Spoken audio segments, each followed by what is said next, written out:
NBA free agency began on Sunday at 6 p.m. Eastern Time, aka my time, and I, like many NBA fans around the globe, have been salivating the whole time. We at Banter have been posting for every single signing this offseason, so check out our Instagram and Twitter, or X, or whatever you're calling it, for the fastest and most reliable offseason news. At the time of writing this, 6 p.m. Eastern Time, July 1st has just passed, meaning we are a full 24 hours deep into free agency. And today I'm going to grade every single signing so far. Grab a snack, get a drink, and let's go over the chaos of day one in chronological order. The Los Angeles Lakers re-sign Max Christie. B. Not exactly the kickoff to free agency many were expecting, but it's one way to do it. The Lakers have an oddly deep rotation, one that Christie will not see much of at just 21 years old. Building up Christie as either a trade piece or a member of the team post-LeBron for cheap is smart, especially for a player who shot 37.8% from three last season. Obi Toppin returns to the Pacers. A. Obi Toppin is only turning 27 this next season and is just now entering his prime, coming off a career high in points, blocks, assists, rebounds, and shooting percentages around the board. The Pacers keep their young and growing core together. Great signing keeping Obi. As a Knicks fan, I miss ya. Just keep killing it in Indy. The Los Angeles Clippers re-signed James Harden. A-. The Clippers knew PG-13 was gone, and they need to keep someone on the roster to avoid a full-on rebuild.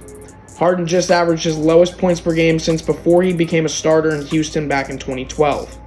The Clippers went on to make another good signing, so keeping Harden in short term seems to work out, and if he stays in Los Angeles for the next 2 years, he'll be turning 37 in his next free agency, meaning he may have just found his retirement home in LA. Kevin Love stays in Miami. A+. Kevin Love is entering the end of his career and most likely ending his career in Miami on this $4 million per year contract. The Heat keep the veteran for very cheap, and I believe Love is a big part of this rotation and is happy in Miami, giving it my first A+ of the video. Celtics keep Luke Kornet. B. The Celtics keeping their core and attempting to run it back for next year is exactly the route I would go. Not much else to say on this one. Good job, Boston. Andre Drummond comes back to the 76ers. A. Andre Drummond is still grabbing boards and still hustling for any team that gives him minutes, and the 76ers started their free agency with a safe and cheap veteran bench piece. Drummond won't make the biggest splash on this team, but in the spot they find themselves about 19 hours after this signing, it makes it that much sweeter. Kevin Porter Jr. makes his NBA return with the Clippers. A+. KPJ has faced a lot of off-the-court struggles, but that doesn't mean his play has diminished even slightly. The Clippers needed to replace Paul George to stay competitive, and signing Kevin Porter Jr. to a 2-year deal that I assume won't be too costly was an A+ move in my book. This is a huge risk considering we don't know what version of KPJ LA is getting, but if it works out, this move may keep LA competitive. Orlando adds KCP. B+. Two-time NBA champion Kentavious Caldwell-Pope will be turning 32 this next season, so $22 million a year is a little pricey, but the team that Orlando is building not only fits KCP's play, but also needs his veteran presence to get through to the young guys on this squad. KCP showed he can fit in any role on the Denver Nuggets as well as the Lakers before, so I expect nothing to change in Orlando. Namiush Keita keeps his spot warm in Boston. C+. Despite only playing just 11 minutes per game, Nimi is averaging career highs across the board and keeping his spot in Boston. Boston proved to be a fit for the center, and without the details, this one is a little bit hard to grade, but I doubt it's very long for very much, so a C+ is where it'll stay. Alex Len stays in Sacramento. D+. I love the cost of this contract, but that's about it. They need a big man, and keeping Alex Len just wastes a roster spot. The injury-prone big man is coming off a 2.5 point per game, 2.7 rebound per game season, where he slowly diminished across his 48 games off the bench. I just thought Alex Len was bound for a new team this year, but Sacramento for some reason sought out to keep him. CP3 joins the Spurs. A++.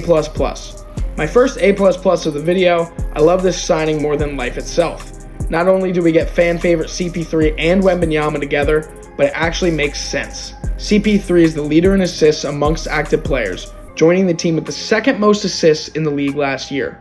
Also, CP3 gets to mentor Stephon Castle from UConn, making this an all-around great signing.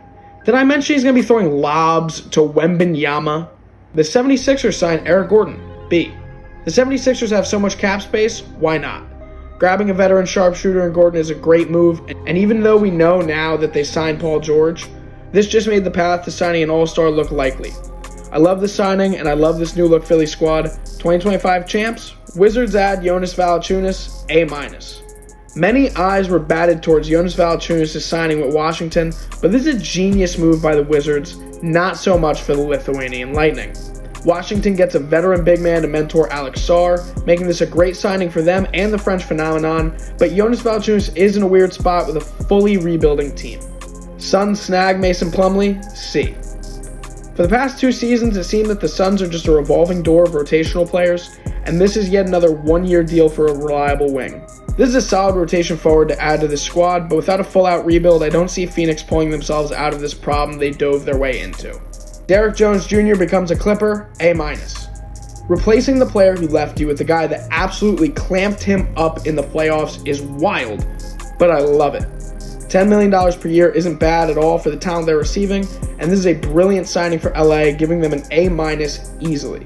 Mavericks sign Najee Marshall, B+. Mavericks needed a solid rotational shooter on this squad, and they got it in Najee Marshall. Najee is a 3-and-D wing who could start if needed, adding a shooting presence they lacked en route to the finals, shooting 39.6% on catch-and-shoot attempts last season. The Pelicans showed Najee's potential. Dallas is going to show his talent. The Philadelphia 76ers signed PG-13, A+. The 76ers are a team that have been so close for so many years, and like Joel Embiid predicted, they add a big-time piece to try to get them over the hump. The Clippers trade for Paul George went down as one of the worst in NBA history, but I believe we will see PG make it up to the game of basketball in Philly, and this is an easy A+ grade from me. I also want to say this, Paul George, get a normal bedtime. I, as a sports reporter, cannot stand that the one night of the calendar year I go to bed before 4 in the morning, you decide to sign. Just sign at 6 p.m. like a normal free agent. Oklahoma City Thunder steal Isaiah Hartenstein from New York, A++.